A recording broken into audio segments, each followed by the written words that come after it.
Welcome to a Peel Yourself Off the Mat Monday, a massive Peel Yourself Off the Mat Monday edition of Bury Your Bookie. I'm Jeff DeForrest. We had the last couple of days off there celebrating the Thanksgiving Day holiday, and that means it's been a while since we've spoken to you and to the great Mike Jones, who joins us on what I thought was an extremely rewarding and relaxing weekend, and at the same time, from a sporting and a degenerate standpoint, especially for a guy like yourself that's frantically punching away during games with in-game betting being so popular, and you embracing the Gen Z. I don't even know. It's like Gen Sub Z, Z squared mentality now that's going on in sports, which I was a witness to yesterday with my own son. My own flesh and blood has gone this route. But exhausting with all the action there was. How was your Thanksgiving, Mike Jones, for you and That your was great. family? And what kind of degenerate, crazed betting weekend did you have? Oh, great to be with the family. It's always crazy watching, analyzing, doing whatever. It's just this one was interesting because a lot of things happened, unexpected things. How does Miami lose a 16-0 cover yesterday? And almost loses the game. And if Fitzpatrick has to get you 2 points to get it close to the number if you're a point buyer, and then they get all the way down there again, get the onside kick on a bad review, and then watching the game last night, you think you got to cover with Denver, and then all of a sudden an interference call when the guy doesn't even have to touch the guy. All he's got to do is make sure he doesn't get 3 yards for a first down, but they get over aggressive, and then they get it on fourth down after it looks like it was a pick play not called, and then all the refereeing and all this stuff. But to me, the big stories are two in college football: A, the Lane Kiffin situation, but B, what's going to happen with the ACC? I mean, if Duke wins this game, they might not get in because they're not one of the top five rated conference teams. James Madison or Tulane have a shot, and Tulane beat Duke head to head. So I mean, they can't jump Tulane.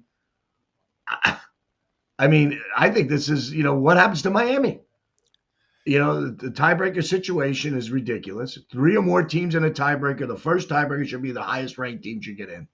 That's how you have to do this. Instead, crazy tiebreaker has Duke getting in the game and probably going to eliminate Georgia Tech and who probably doesn't deserve to after the last couple of weeks and with their losses, but have played a more competitive schedule and probably have played. If you had to pick the two best teams in the ACC, both Georgia Tech and Miami probably aren't going to get a shot. Yeah. And Virginia wins their first time in 19 after losing 19 out of 20, dominates Virginia Tech, so they would do their business. But conference tiebreakers, who came up with the best schedule, ranked highest rated schedule gets in. I have no idea what they're doing, but it's got to stop. If you're a fan of the sport and all that, stops, and it starts right off with the Kiffin situation. You should not be able to talk to a team that has a chance to get to the playoff for the kids' purpose and the university's purpose. You should have to wait. The NFL makes people wait to coordinators till after the playoff or with permission. So let Mississippi grant permission to LSU to talk to them at this point. There has to be something. They have to pull the reins in what's going on in college football. That's really what I came up with this week.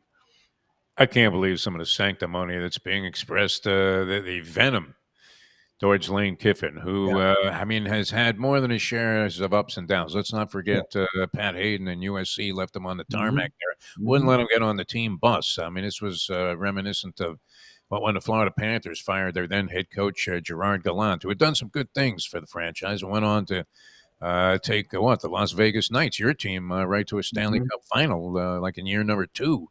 Just an incredible job. So obviously a very astute coach. Might have been a little bit gruff around the edges there for ownership. You couldn't see him kissing ass to management, and he was very successful with the Panthers, but they leave him in a snowdrift in Saskatchewan, and I think Kiffin was treated worse than that.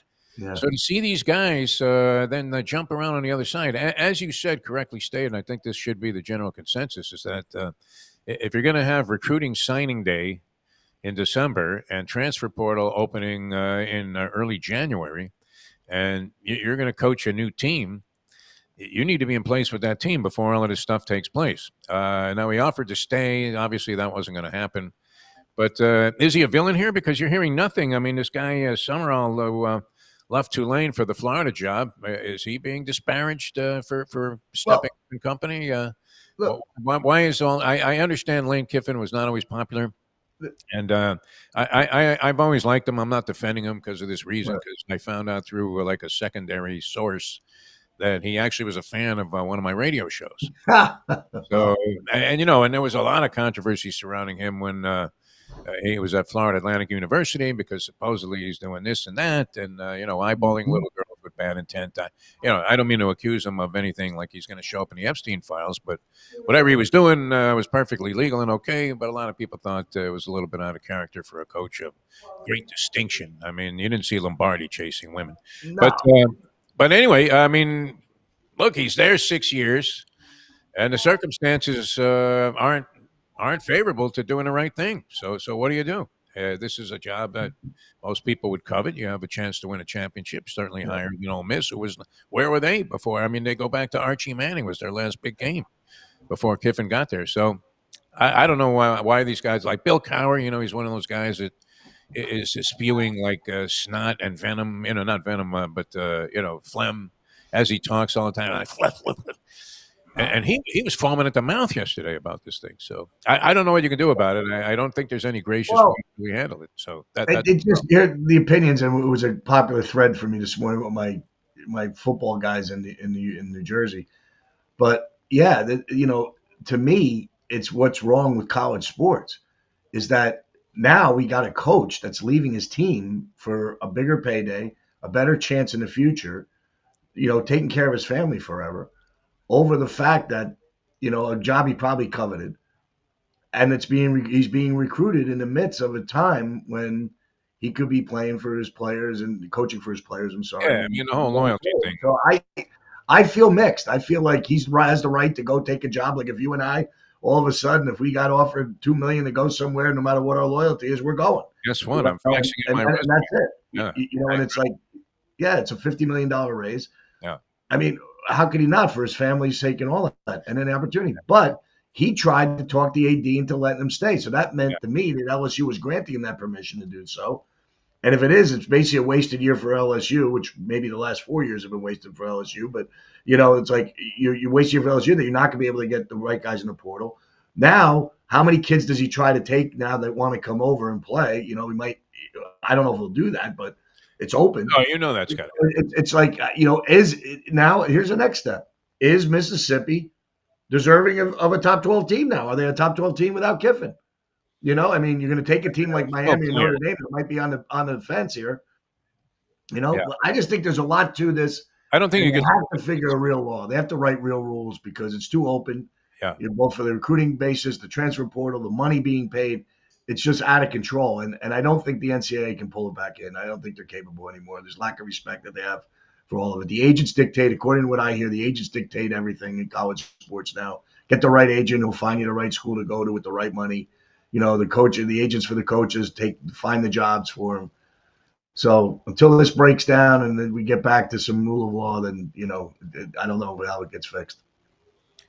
I mean, the biggest screw job of all in these playoffs, and there have been plenty of con jobs and fugazi results when they were voting on champions and things like that.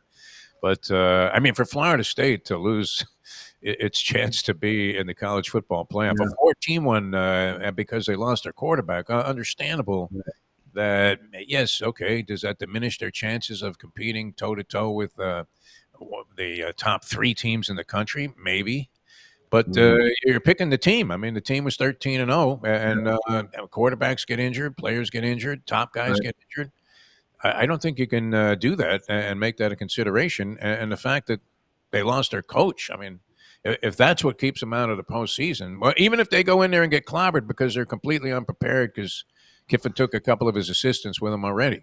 And that was just where the line was drawn, and probably rightfully so by both sides. Surprising that LSU would be so gracious as to say, hey, we'll screw up our first season with our new $20 million man because we want to let him do the right thing as he goes out the door there at Ole Miss, one of our arch rivals in the SEC. You can imagine what kind of leverage did this man have to become their coach if he could make demands like that, where they're almost willing to blow his first season and have him be – another year behind whatever Kirby Smart is doing. It's not like they have idiots, throughout the SEC. So, but no controversy whatsoever about this guy leaving Tulane, right? You haven't heard a single thing, No.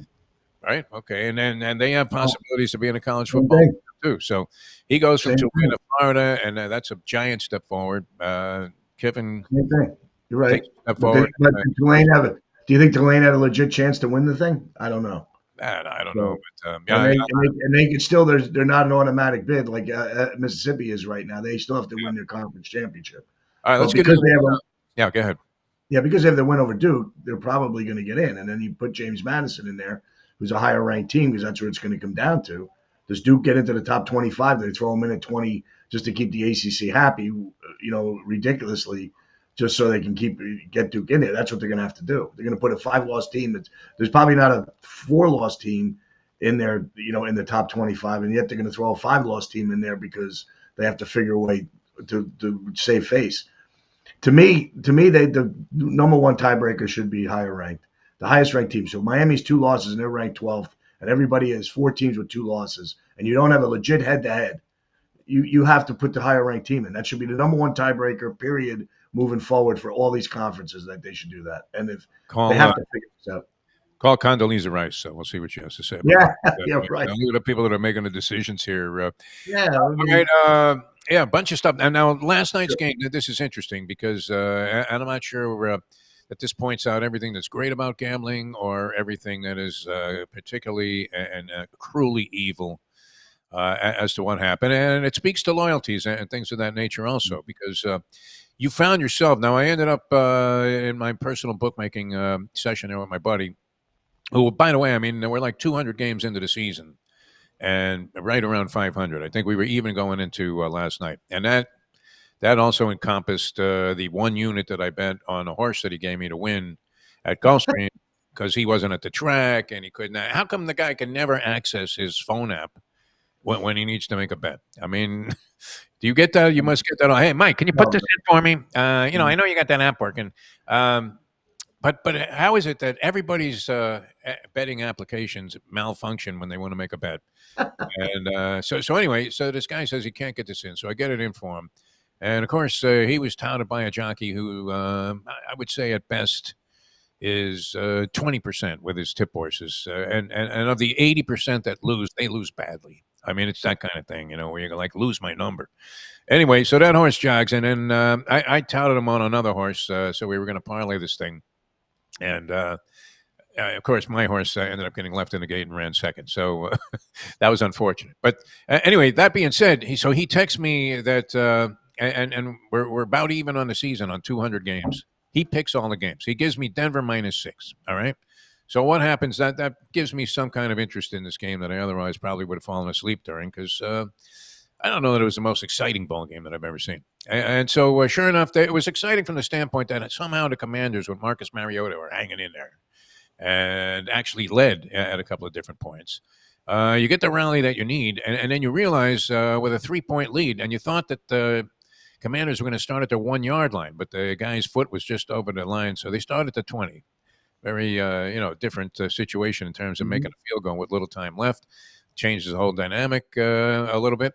So you're thinking, okay, now I have to root against the team that is winning, that I am on the side of, because I'm laying 6 points, and the only way to cover this point spread would be for Washington to take the game into overtime.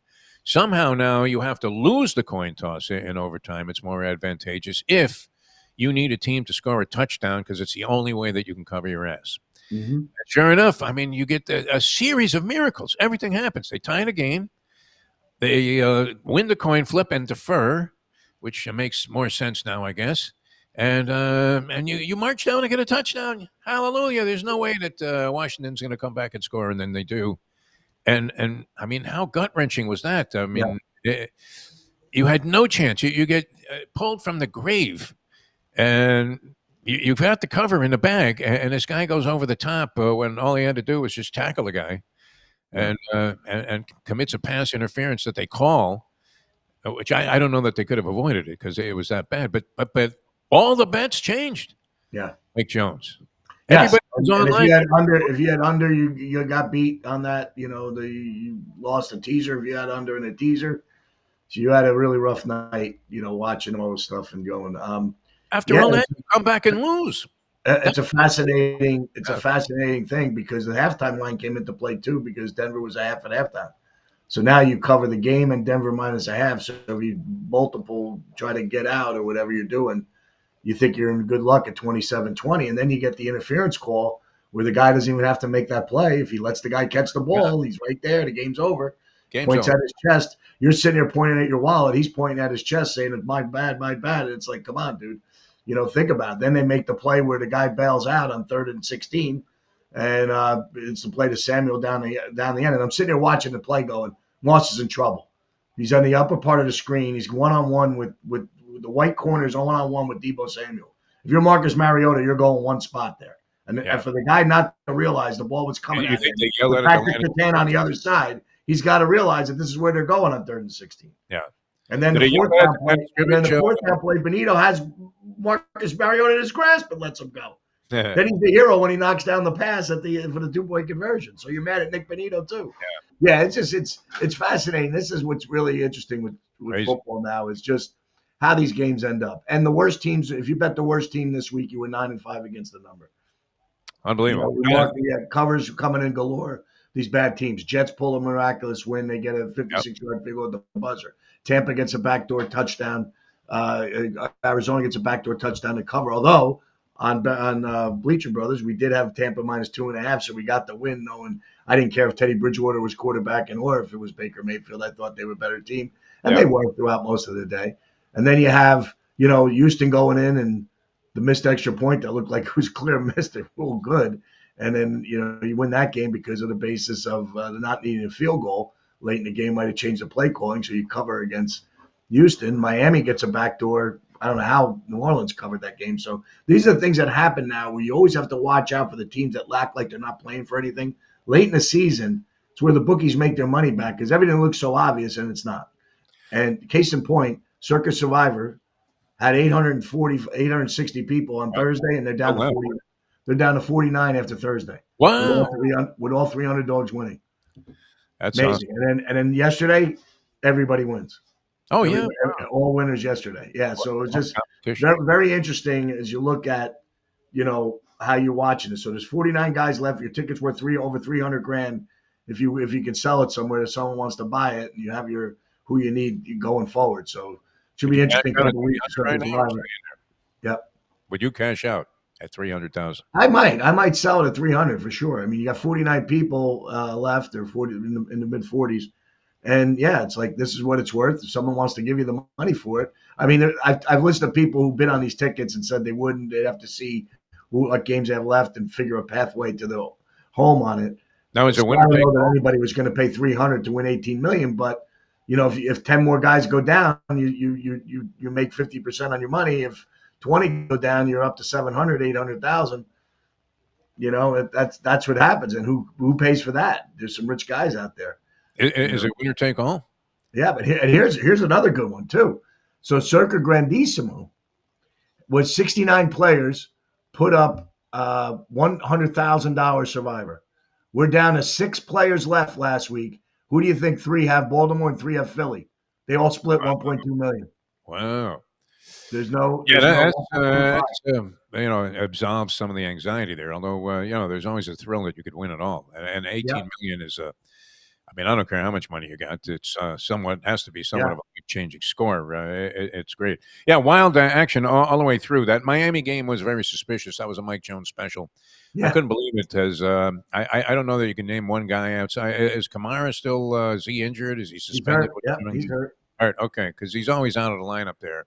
Yeah. And without him in the lineup, I don't believe that New Orleans has one recognizable player, including their quarterbacks and even the guy that they sat down, Spencer Rattler, at the beginning of the season. I mean, who are these guys kidding?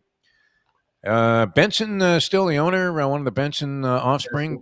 They need to wake the fuck up and do something there. And well, I mean, this game is about the quarterback, but for me, it's really, to me, it goes further to even be the offensive lines.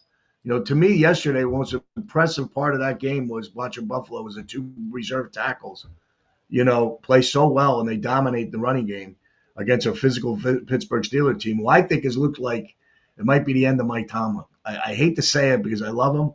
I would die him for being our next Giant coach.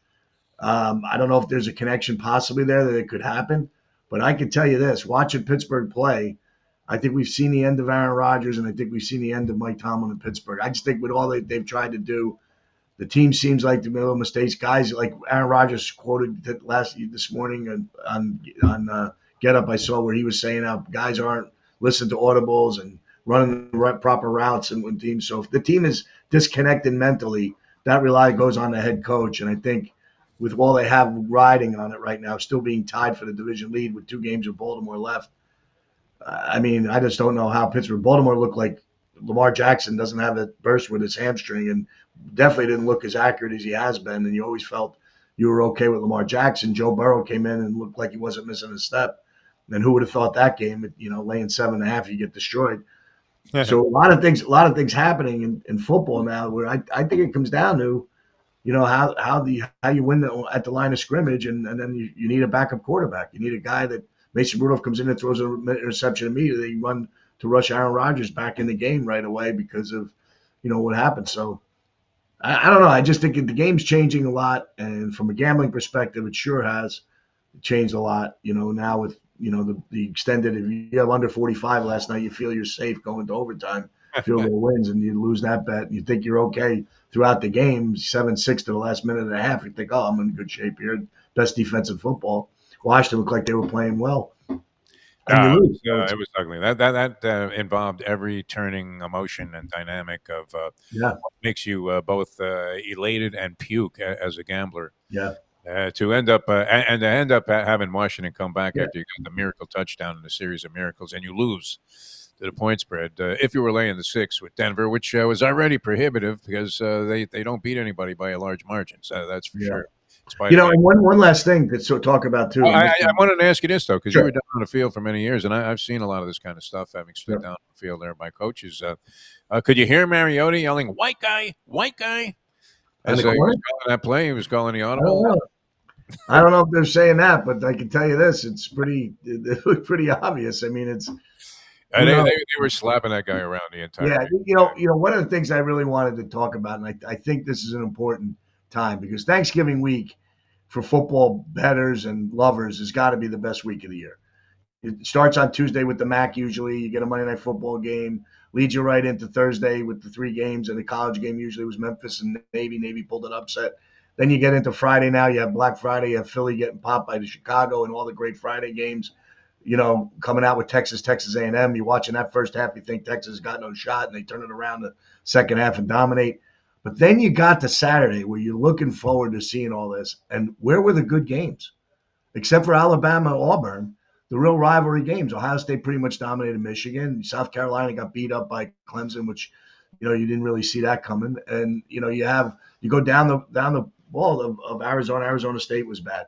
And I think what we're seeing now is, are these rivalry games that important compared to the future, the portal, the change of the players moving around all the time? They're important to the fan base and the students and the people who care, but are they really important to the coaching staffs and the players who are either looking ahead to seeing what happens? Alabama needed the game obviously because they were playing for a chance to get to the SEC championship and a chance for the for obviously the playoff. But it's like I just felt there was something missing. And then the worst the games got, we were texting each other, "Where's the good games?" You had to dig through Penn State and Rutgers to find the best game of the day, which wasn't even on regular TV. So it's Yeah. it's really kind of, where are these rivalries going to come from? Oregon Washington looked like that was a good game. That was a 2-score game. USC UCLA looked like it was okay at half. That ended up 19. Notre Dame, Stanford, which they played for years. Notre Dame's trying to run up a score at the end of the game. If you're looking for a cover, they were actually trying to score with 30 seconds to go in the game, up 49-20, just to solidify their position. So a lot of weird stuff happening, and I think something we'll have to grasp onto when we're looking at the future way we're going to handicap these rivalry weeks in certain games. Yeah, the dynamic has changed. I mean, and it's less administrated and controlled than it is obviously in the pros now. Mm-hmm. Because there's still also the element that we don't know about, which is certainly people are going beyond the parameters of whatever guidelines, which are already flimsy, that there are for any of this stuff. So and it makes it more difficult too. I mean, where if you're handicapping these games, you'll see entire rosters completely overhauled, as was the case when Dion took the Colorado job. Yep. And Yep. where did that lead him? Everybody thought I don't see any 60 Minutes pieces on Deion Sanders lately, as his team fell to what, like 3-9 or something on the Yeah. season.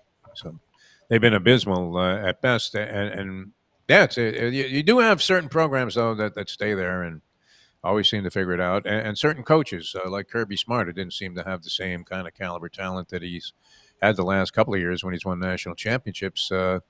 But yeah, he still finds a way to put it together and looks like they might be a force once again once they get around to the national championship. And you do, I mean, that's still a good rivalry, Alabama and Georgia for the Oh title. yeah.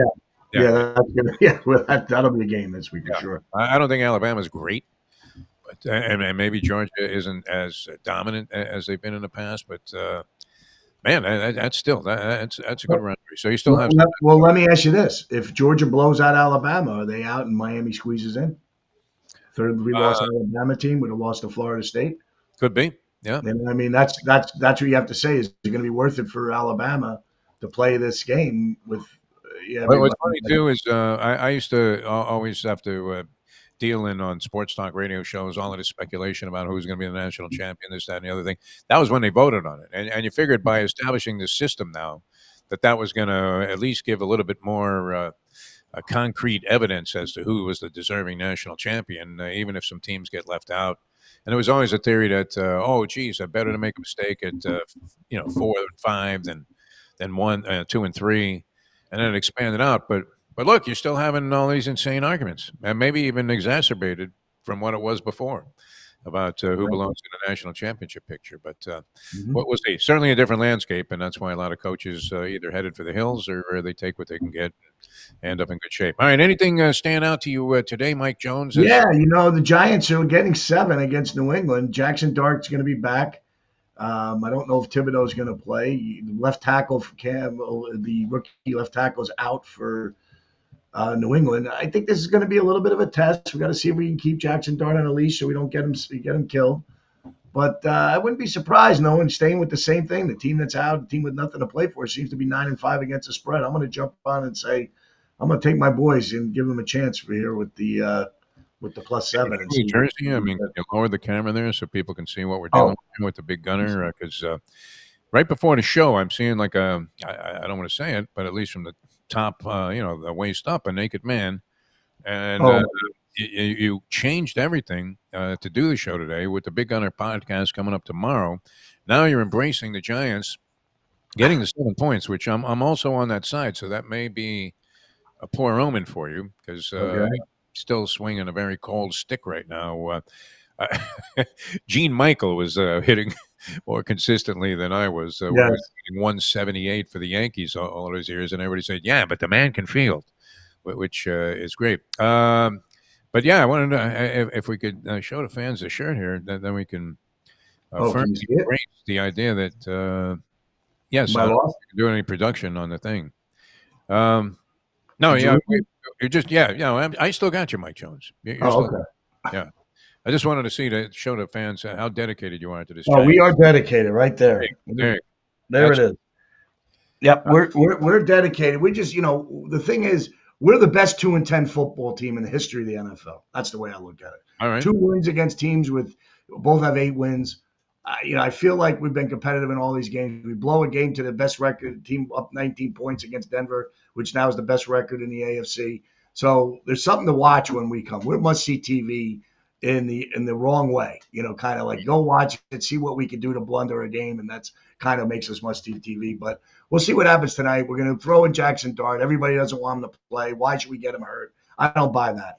I think I'm at an age in my life where I just want to win every game possible as a fan of your team. I don't care what my draft position is, what's going to happen. To be honest, I don't know that we're ever going to see two teams like Tennessee, who's maybe in question, or the Giants be 1 and 2 in the draft that already have their quarterbacks. In the last decade, or 2 decades, I don't think I've seen that where the teams drafting this high already have the most important position that they're looking forward to. So this is really going to be a fascinating offseason to watch and see what the Giants do with their draft and what they do with their pick. But I feel comfortable with the quarterback more so than I did when the season started. So I feel like as long as we don't get him killed, we're all right. Our offensive line, which is our worst problem, playing better. And the thing we paired and made ourselves really good at was our defensive front has been a complete disappointment. So it's been the exact opposite of what you thought to see. So tonight, the reason why I'm saying New England's got a lot on their plate. Not a game they should be motivated to. Yeah, they're on Monday Night Football for the first time in a couple of years or whatever. Maybe that's great. Home game, everybody's be jacked up. But the Giants were playing these games and struggling a while, but we've been very competitive in them. I can't see us getting blown out, but who knows?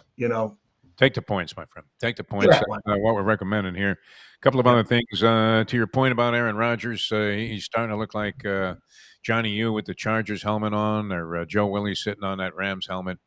Just a disheveled shell of his former self. That doesn't seem to happen anymore. Shocker of the day, I think, was Carolina over the LA Yeah. Rams.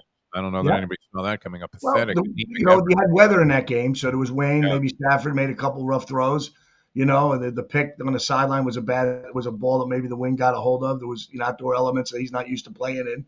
Remember, he's in Detroit in a dome, and now in dome in California in perfect weather. So maybe the elements got to him a little bit yesterday, and that might be a difference when you're sitting there. But again, pointing out to that point we made, a home dog plus 10.5 has been a 57% cover over the last couple decades and last time. So if you get that home team with 10.5 points or more, you might want to take a chance. All right. A lot of interesting stuff all the way through, and it figures to only get better. A bet against Minnesota, I believe. I don't think they Yes. give enough points to make Yep. it bet Minnesota at this point. They just absolutely flat out. Yeah, suck. the defense, here's another. Let's go to that situation too. 3-0. You got a couple minutes before the half. You're 4th and 1 at the three-yard line. Your defense has got 5 sacks in the first half. Hey, Kevin McConnell, take the 3 points. It's not the worst thing in the world. Put your defense on the field knowing they're tied. They're playing so well. Instead, a guy throws a Hail Mary into the end zone, falling down, gets picked off, run back for a touchdown. You're done. So I don't want to hear about the analytics. Yeah, you got to go for it on 4th and 1. Manage the game. Look at your team. That probably took Minnesota. They were done from that one play. And at 7-3, the game's still going to go on. It's not a big deal, but I thought he made a huge mistake there. Yeah. And I think that's where Minnesota's at. They just realize now maybe they made a mistake letting Darnold and Jones get out the door and didn't keep one of them. And they lose 26-0 to the guy that they used to have as a quarterback who struggled yesterday. I mean, they were beating him up. And that was a very perplexing decision by these coaches that are looking at a play sheet for numbers instead of really managing a game. I think we have to. That's the old school in me looking back at it. Boomer Esiason, I just last point. Boomer Esiason said this week that all these numbers that are working in years past are not working this year. Teams are more prepared on 4th down. The defenses are ready for it. They haven't been in the last couple of years, and they think these numbers are about to change. We'll see what happens moving forward. But I've seen a lot of teams make mistakes on 4th down and miss. And I think we need to put that in a coach's record. If you're 3-9 on 4th down, you're losing games. Yeah. Excellent points all the way through. Man, you're on fire today. All right, Mike, good luck with your G-Man tonight. We'll take the 7 points and try and get out for the week with that. I don't know that I'm sending it all in on the shaky Giants because there's always a turning point where they're up 16 in the 4th quarter, and then you realize you're going to lose. So hopefully that won't be the case tonight. We'll prosper and maybe make an easy cover, maybe even a money line. So thanks for being with us. I'm glad you enjoyed the long weekend, and thanks, people, for tuning us back in here as we resume the pace all the way through the holidays and try to make some money. There's nothing better than making a score right before the holidays, is there? I mean, when you're just sitting there flush with cash. So hopefully we can help you bury your bookie and prosper in that regard. For Mike Jones, I'm Jeff DeForrest. We'll see you next time on the next edition of Bury Your Bookie.